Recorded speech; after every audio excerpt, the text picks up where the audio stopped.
Hey guys, I've been complaining about this probably for the last year, but I'm being poisoned, and my complaint has been that it's been aerosolized gases and chemicals that are being blown into my environment, specifically into my face. And I've also contended that this is the same thing that happened to actress Brittany Murphy, and it's also talked about this happening on the Urban Dictionary under gang stalking. Well, anyway, I've kind of not talked a lot about it because I've been trying to analyze it and figure it out.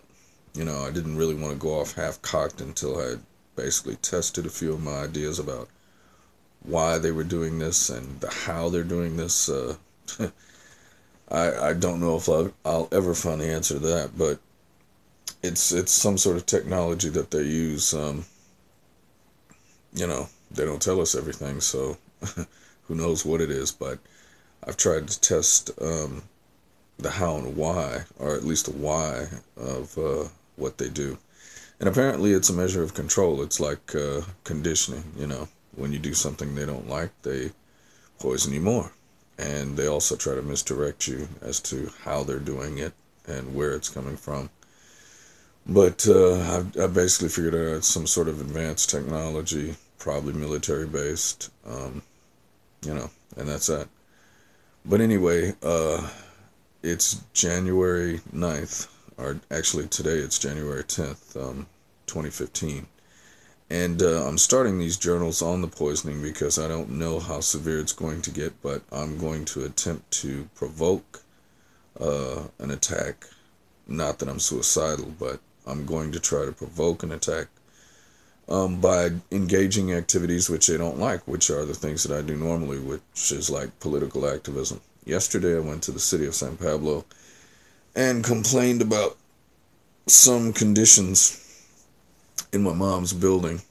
Actually, I just gathered information on how that complaint process goes, and this is a small town, so there wasn't really a formalized complaint process for the Department of Building Inspection, but the Gang Stalkers don't want you doing anything political. They don't want you doing anything substantial at all. So now today, a day after, I'm being really poisoned or gassed heavily. So what my plan is, not that I'm suicidal, but is to continue my activism and to push further and harder than I ever have before in seeking justice on wrongs, which I think are happening to me and happening to my mom and just present in society in general, like PG&E murdering Janessa and Jacqueline Grieg, which it's just me. I couldn't garner any help for that, so it's gone pretty much nowhere. Thank you, Kamala Harris. So yeah, and I don't know, whether I'll make these videos according to the intensity that I'm attacked, but I want some sort of physical evidence that this is happening. It could either be a physical decline because of the poisoning. The symptoms are my ears ring, and I get this sicky feeling in my hands and in my arms, and my nose runs. I used to get sinus infections until I got sinuplasty surgery. I didn't believe that you would have to get surgery for this stuff, but it turned out to be true. So be it. I'm a soldier on the battlefield fighting for God and fighting for justice, and I'll give up my life in the struggle against these people because they're evil, wicked, and they need to be opposed. Otherwise, we're all going to lose everything. I'm not doing this just for myself. I'm doing this for everybody, for every decent human being that's on the planet. I'm going to be pushing further in my activism, and then I'm going to be documenting the poisoning's effects on my body, and primarily my cognition, because these heavy doses of poisoning send me into like a stupor, and they make me tired. So whenever that happens, I'll try to whip out my camera and make a video so that you can judge for yourself what the effects may be.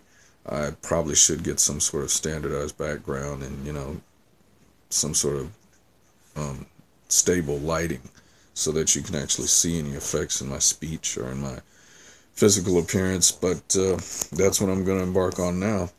And hopefully they'll make me sick enough to where I can medically document it, or people can just see for themselves that, hey, I'm getting sick.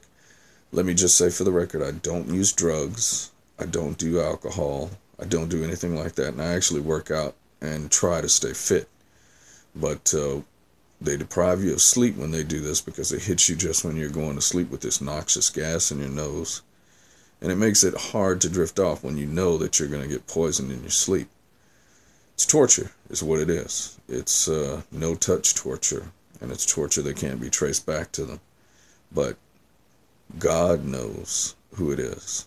And one day they will have to answer for this, just as we all will, especially those who don't accept Christ as Savior. But anyway, that's what I'll be doing. So stay tuned, and hopefully we'll see something the harder I push.